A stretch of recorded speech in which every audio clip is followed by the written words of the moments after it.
And here we are.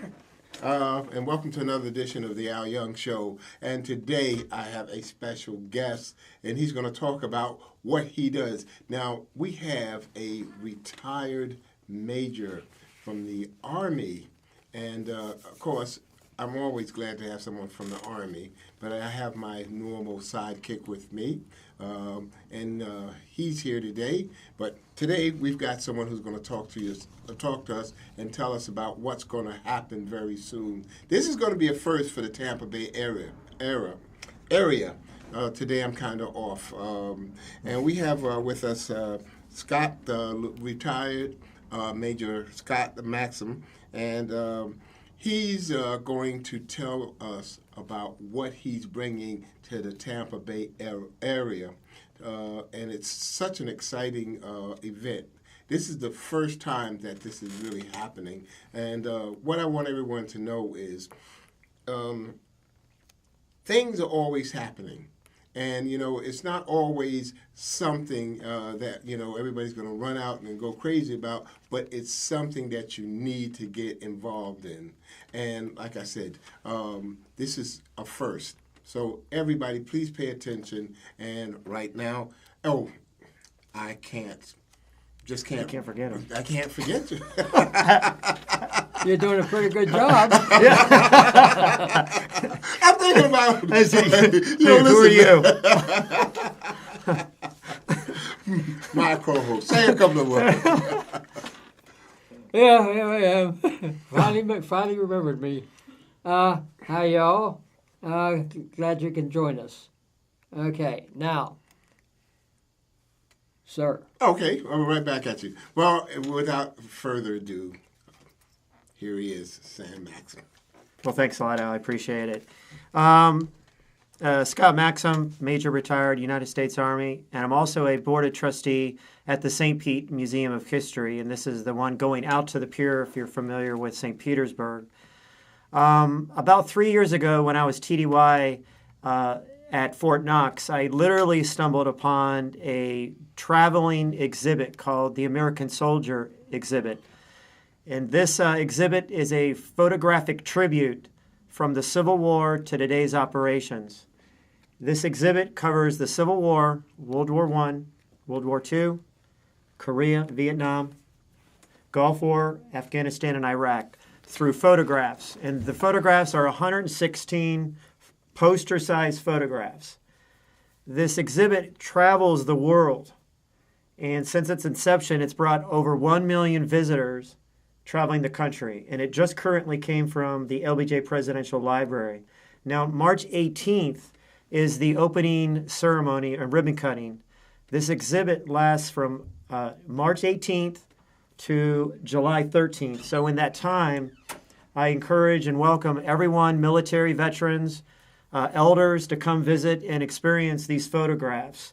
But I really want young people to come, because I feel about 2 years ago, I asked a young girl what December 7th was, and she didn't know at all, which made me more motivated in getting this exhibit here.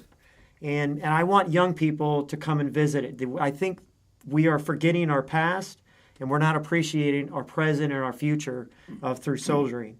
And so One time I asked, not too long ago, a teenager girl, I had this hat on, and she said to me, "What war were you in?" I said, "I was in the Civil War." She believed me. Yeah. That's the frightening thing about it. She really thought I was in the Civil War. Exactly. Some of these photographs are emotionally moving. You see the families and the soldiers, either it's non-combative or combat, but you really have a reflective and a tribute to these soldiers, past and present. But again, this is the first time in the state of Florida that this is being shown, and that we've secured this. So it wouldn't have happened if I wasn't at Fort Knox and I wasn't a board of trustee at the St. Pete. And I brought it to the board. We voted on it, and right now the museum is currently finishing $20,000 of renovations right now to accommodate the scope of the exhibit. And I think this would probably be something very important for a lot of people to see, because even when you bring up a date like December 7th, most people, when you say December 7th, well, what happened December 7th? It's not Christmas. You know, they won't relate December 7th to any big event that they can think of because they won't know, Exactly. you know? A lot of people that I tell this story, and they all agree that we're failing as educators to train history and appreciate history correctly. And it's not a coin off any educational institution. It's just that I think as a nation, as a community, we need to owe our young people and educate them properly. And this is just an apparatus to do that. You know, the day of infamy, nobody will think about days that we'll throw out there because I think most kids or most young people are coming up today. If you talk about, 1812 or anything else that goes on in our society, they won't know any dates other than if you talk to them, maybe they'll know about Vietnam, maybe they'll know about World War II, maybe they'll know about some things. But then when you go back further in history and you ask them even, and like I say, when you go back even to World War II, they won't know certain things. Yes. They go past all of that because then they'll go back to Vietnam, and that's probably as far as a lot of us seem to even think about. And we're losing that because they can't go back, a lot of them, beyond, especially the teenagers, beyond the first Gulf War. Yeah, but I'm saying pictures, when they start seeing, they visualize, and then, this is something that they have probably never seen. So I think this is probably a great opportunity for even a lot of people who haven't seen things that they need to see. They need to see all of the visualizations of that's going to be on the wall. Because it's sort of like in New York when you go to the museum and you see all the paintings. What is it, the Guggenheim that you go to? Yeah. And it's right there. So there's nothing like seeing a painting or a poster or a picture that takes you back. Exactly. A picture tells 10,000 words. Yes. Isn't that the old saying? It's 1,000 words. And for those that I think be prepared to spend about probably 45 minutes to an hour to just to effectively go through the photographs and read the backgrounds of each photograph, where it came from, who it was, and spend that time at the museum. But it's for everybody. It's a regional event. I invite everybody to come down and throughout the 4 months. But for the opening, we're going to have 3 color guards. We're going to have the all amputee color guard, the first in the nation, the only nation. We're going to have CENTCOM, Central Command color guard, and then we're going to have the senior ROTC program at USF, or USF St. Petersburg campus. So those are the 3 color guards that are going to be represented, as well as the Admiral Farragut Honor Guard, the junior cadets. So they're going to be there as well. We did Dolphin Tail, the original Dolphin Tail. Yes. At that location. I was there. Yeah. For the filming. Yeah. Yeah. So, and then we're going to have some old military antique vehicles there displayed, and we're going to have some new vehicles outside the museum, and it's going to be a good event for that day. So, watch out for parking because I'm sure that there's going to be a lot of cars there to park. But it sounds like it's going to be a very interesting day. It should be a wonderful event. Do you know how much of a parking lot you have? How many cars? Yeah, there is enough parking off on the pier area. But you don't have a number? I don't have a number. I know there's enough space. Yeah, yes. So, well, listen, the major thing is that it should be a grand turnout, and it sounds like it's going to be an interesting, wonderful day. And what we're looking for is to have a mass turnout of people, something, again, that for the first time, this is coming to Florida, and we want everyone who can get out there to come on out because it's going to be there for a little while, but that first day, of course, at a grand opening, you want as much participation as you can possibly get. So if you're out there and you're seeing this, please come on out and be a member and participate in what's going on. So, that's the one thing about having something brand new is that people, you don't. Everybody can't get to it. And when I say everybody can't get to it, because it's not in every state. In the state that gets it, you're a lucky guy. And in the town that gets it. The follow-on where the exhibit is going is over in Washington, and then it's going to Korea for the second time.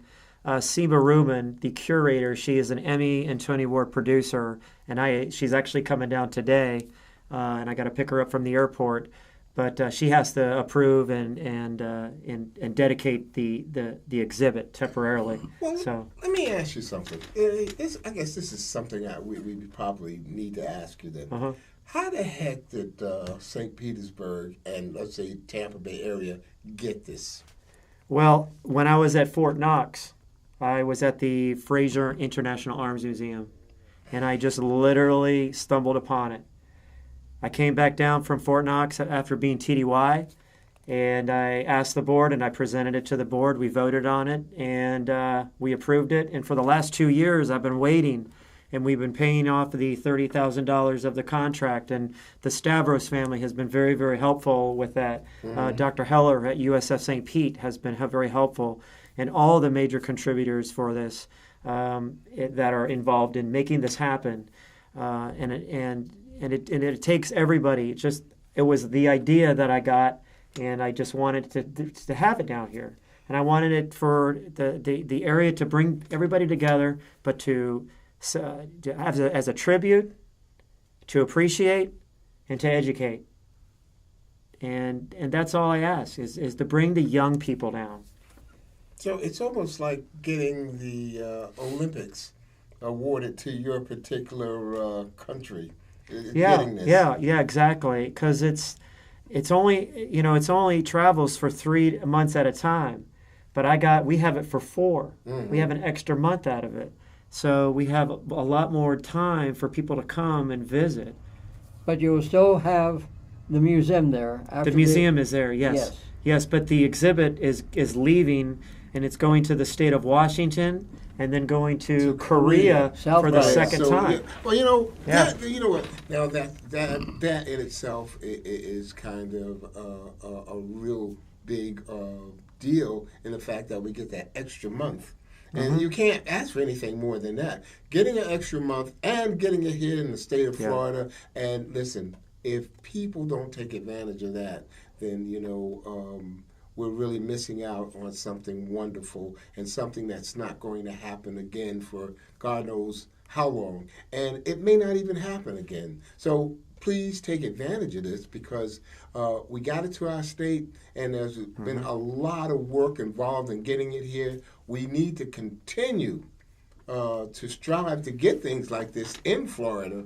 And, it just goes to show you, though, Florida is really doing things to draw people and attractions to its residents. And I think something like this, especially having military ties, which I always like to say, retirees and people in the military are always trying to do something to help people in the military, and that's military people helping other military people enjoy life just a little bit better. So, when we retire from the military, we just don't vanish into thin air. We're out there, we're doing things, we're always trying to help other military people.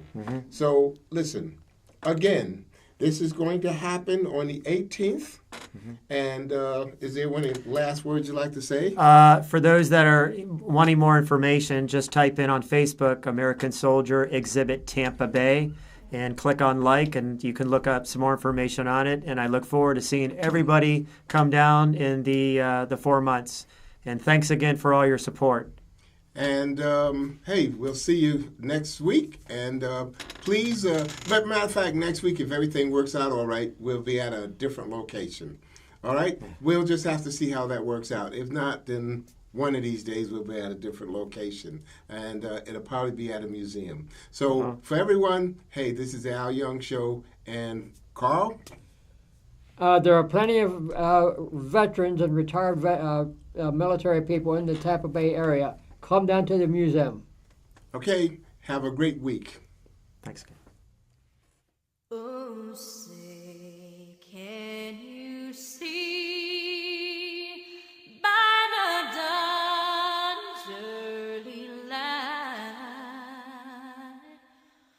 what so proudly we hailed at the twilight's last gleaming, whose broad stripes and bright stars